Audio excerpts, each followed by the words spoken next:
If you want to speak so that somebody's going to listen to you, there's one fundamental concept to remember, and that is this.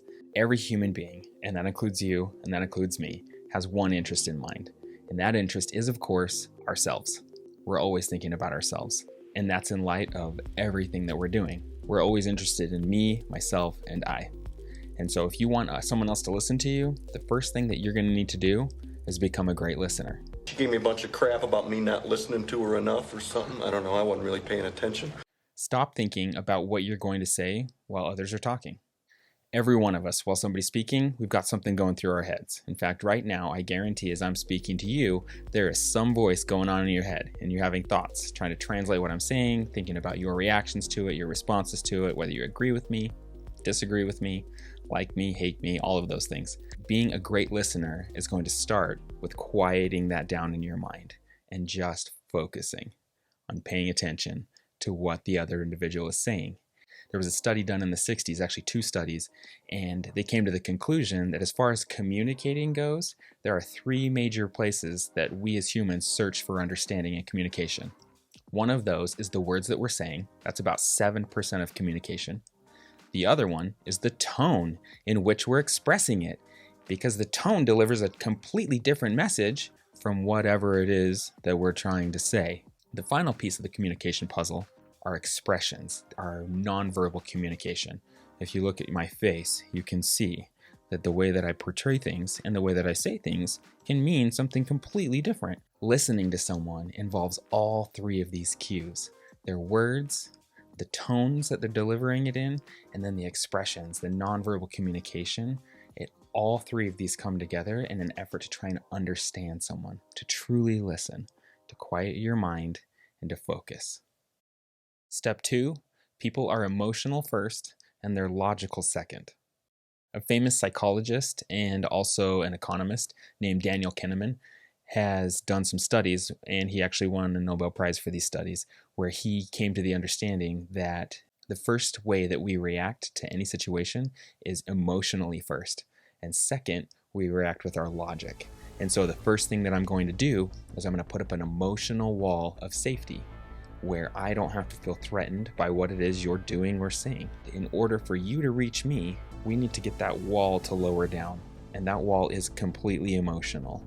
It's not logical. And so if you approach another individual and you're doing it in a manner with pure logic, you are going against the nature of that human being. The most important thing that you need to do is to help them to lower their emotional wall so that they can then have a conversation with you and you guys can communicate.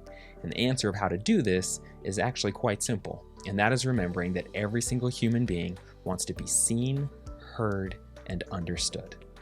That's it. When you give them your ears and your undivided attention, it's shocking what happens.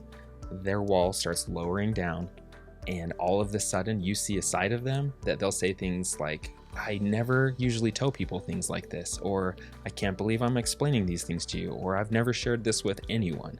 When you start to hear words and phrases like that, you know that that emotional wall has come down and they feel like it's a safe environment, and that's critical. Step 3 of what to do is to value silence. The first thing that we want to do, especially in our day and age, is when there is a gap of silence, we want to fill it. We want to run our mouths, tell our stories, express our feelings. We want to be seen, heard, and understood. But this can work against you. If you are trying to get somebody else to listen to you, the worst thing you can do is fill the silence. And these are those moments when they come to understand a little bit more of who they are and what they're thinking, and they're clearly expressing themselves. They're starting to use the logic more and less of the emotion. Don't be so quick to jump in and to fill the silence. Let it sit there, let it hang, let it do its job, because it will do far more than your rambling will ever do. And for effect, here's some silence.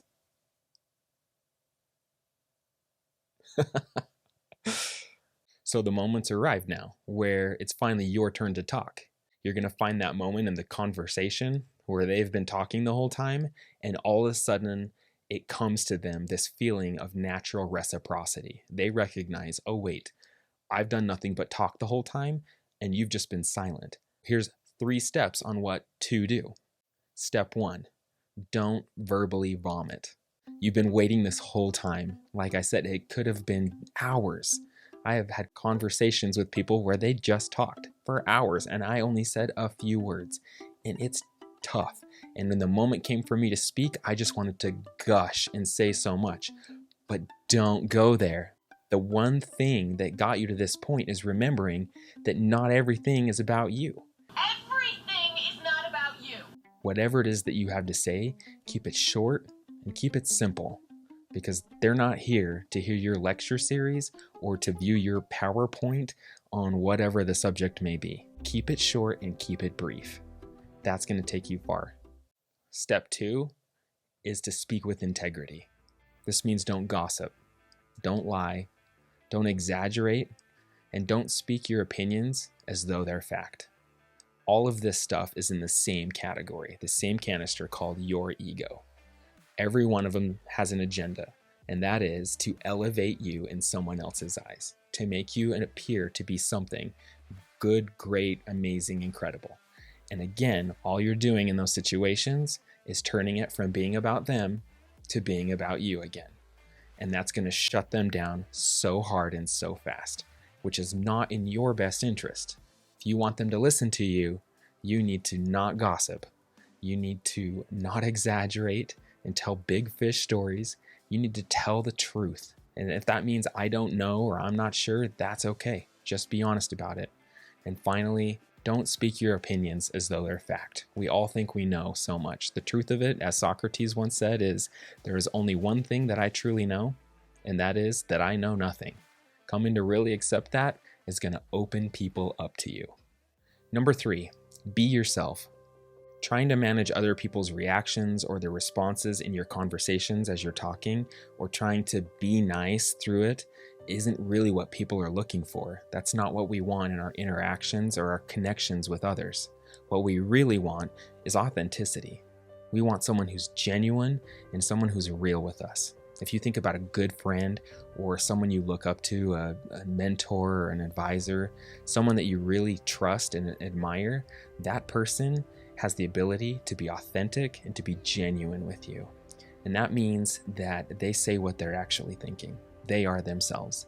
They do it in a way that's understanding and that's full of compassion, but they still say what needs to be said. They say the things that are truly in their heart, and they're not trying to be politically correct about anything. They're not worried about, is the other person going to like me if I say this? Just be yourself. And the truth is, when you are genuine and you're authentic about who you are, people recognize that and they can tell he is actually interested in me. He wants the best for me. And so when he's speaking, although it's short and it's brief and it might hurt a little bit, they get that you care about them, and that comes across. They're more open as a result than if you just tried to be nice or say the right thing or say what it is you think that they want to hear. That's not doing anybody any services in our society. It's killing our society. If you continue with these patterns, you're going to find that the conversations that you're having and that the relationships you have, especially the meaningful ones, your spouse, your loved ones, your kids, your parents, even your close coworkers and friends, these relationships are going to change forever. And that's because people get that you care about them and they feel seen, heard, and understood. And all of a sudden, you're going to be the person that they start to come to more often. And what's happened in your heart is that you've grown as a result. And you'll find that as much as you wanted to speak so that others would listen, that is actually diminishing. You really find less and less that you even need to say. I'm interested in what your guys' experiences have been. Have you tried any of these techniques before? Have you had any good results? What are some of the bad results? Just comment down below, let me know. I'd love to hear and see what it is you're experiencing. This is a process. This isn't like a light switch where it kicks on and off and all of a sudden you're amazing. It's like a dimmer switch where you slowly work into it. And so I'd love to hear your process of it, because I know that my progress is going at the standard rate of up and down. So let me know what's going on in the comments below. Appreciate you guys, and we'll see you next time.